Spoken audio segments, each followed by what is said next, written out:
Coucou, aujourd'hui je vais vous parler de la poudre d'aloe vera que la marque Enebiomantic m'a fait tester gratuitement. Je vous avais montré sur Instagram, ils m'ont envoyé plein de petits produits super sympas.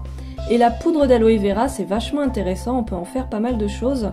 Alors notamment on peut l'utiliser telle quelle, donc une cuillère à café dans son masque capillaire ou dans sa préparation de henné. On peut faire un jus, je vais vous montrer ensemble comment on fait du jus d'aloe vera. Donc eux ils conseillent de mettre 5 grammes pour 1 litre d'eau, donc ça équivaut à un dosage de 0,5%, donc pour 100 ml d'eau vous mettez 0,5 g de poudre. On peut aussi faire du gel d'aloe vera en mélangeant le jus à de la gomme xanthane tout simplement. Donc pour vous je vais faire un gel d'aloe vera. Je vais aussi faire du jus d'aloe vera que je vais utiliser pour fabriquer une lotion pour le visage. Pour ma lotion visage, je n'avais plus d'hydrolat, donc je me suis tout simplement fait une infusion avec des graines de coriandre qui sont plutôt apaisantes et de la menthe plutôt purifiante. Donc je laisse infuser tout ça et en attendant on va faire le gel d'aloe vera. J'ai fait 100 ml de gel d'aloe vera, donc pour ça en fait j'ai mis 0,5 g de poudre d'aloe vera, environ 100 ml d'eau et j'ai rajouté de la gomme xanthane. Alors ils ne conseillaient pas de dosage précis pour la xanthane, donc j'y suis allée petit à petit et au final j'ai dosé 0,60 g de gomme xanthane, donc à ajouter petit à petit en remant bien. On obtient un gel assez foncé puisque la poudre d'aloe vera de chez Enebiomantic a une couleur marron. Le truc aussi que j'ai remarqué c'est que quand on va mélanger dans le petit bol en inox, on entend un peu que ça crisse comme s'il y avait un petit peu du sable. Vous voyez la poudre, ça fait vraiment un petit dépôt crissant. Et j'avais peur en fait que ça se sente au niveau de l'étalement sur la peau et en fait pas du tout, la poudre est tellement fine que ça ne se sent absolument pas. Et j'ai terminé par 20 gouttes de Cosgar, donc à doser à peu près à 0,6% pour la conservation évidemment.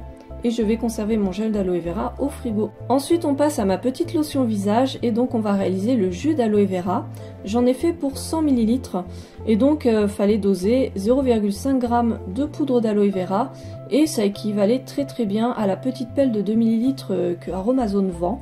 Donc j'ai tout simplement mis une petite pelle de poudre d'aloe vera et ensuite j'ai dosé 100 ml de ma petite infusion. Pour le reste de cette petite lotion, j'ai rajouté 10 g de glycérine végétale pour qu'elle puisse hydrater la peau. Suite à la glycérine, j'ai rajouté mon petit jus d'aloe vera.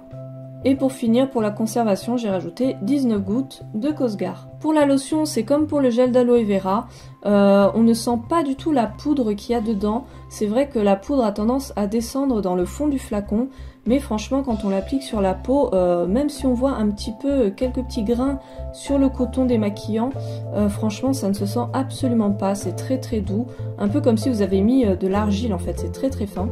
Je crois que mon gel d'aloe vera est un peu trop épais parce que comme vous voyez il a du mal à sortir du flacon pompe, mais on obtient une gelée très agréable, très agréable à appliquer. Et ce qui est très intéressant c'est que je l'ai testé sur la peau et ça n'a pas l'air de me tirailler la peau, ça c'est vraiment très agréable. Je me suis aussi fait récemment un petit masque visage avec différentes poudres de soins. J'ai rajouté donc une cuillère à café d'aloe vera comme c'est conseillé et ma foi c'était très bien, j'avais la peau très bien après. Donc au final je suis plutôt contente de cette poudre. N'hésitez pas à me dire si vous avez vous-même testé, si vous préférez l'avoir directement en gel ou si la poudre vous plaît. Sur ce, je vous souhaite un très bon réveillon de Noël. Soyez gâtés, gâtez vos proches, profitez de votre famille. Et je vous dis à très bientôt, salut!